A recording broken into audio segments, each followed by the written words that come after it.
На председателското место на ЗЕЛС седнува градоначалничката на град Скопје Даниела Арстовска, која денеска во својот говор потенцираше дека како председателка ќе се залага за поголема финансиска независност на општините, додека од позиција на градоначалничка потврди дека БРТ системот нема да го спроведува поради тоа што во анализите на градот било констатирано ризици по животната средина, како и отстранување на многу од малку останатото зеленило. Па поради тоа Арстовска рече дека нема да има ниту референдум за нешто што воопшто не е справедливо.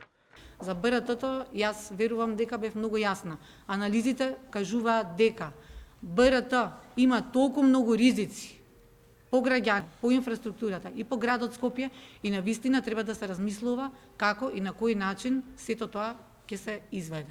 Јас верувам дека граѓаните пред се сакаат проекти кои што ќе бидат за нивен бенефит, а не на нивна штета. Од СДСМ рано утринава во своето соопштение до Арстовска побараа да се спроведат на како што велат проектите на Петре Шилегов. Арстовска треба да се ја совлада суетата и ароганцијата и да ги продолжи проектите што ги започна Петре Шилегов, а кои обезбедуваат развој на град Скопје.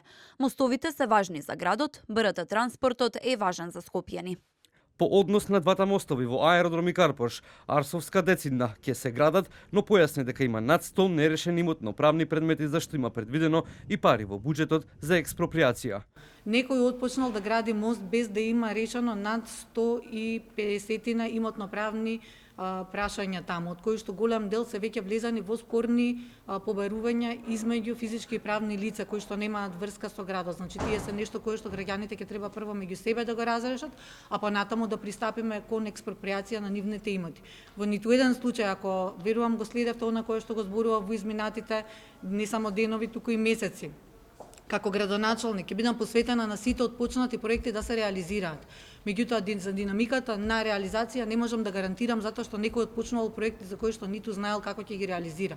Инаку, мостот Михајло Апостолски треба да поврзува 3 општини: аеродром Газибаба и центар, истиот е впишан во моментално важечкиот генерален урбанистички план и како таков според дел од архитектите, планерите и урбанистите треба да се спроведе, бидејќи како што вчера посочи архитектот и професор Мишко Ралев, мостот како инфраструктурен објект е анализирана потреба и неспорен, овозможувајќи на градот флексибилност и ефикасност во поглед на сообраќајот во градот Скопје.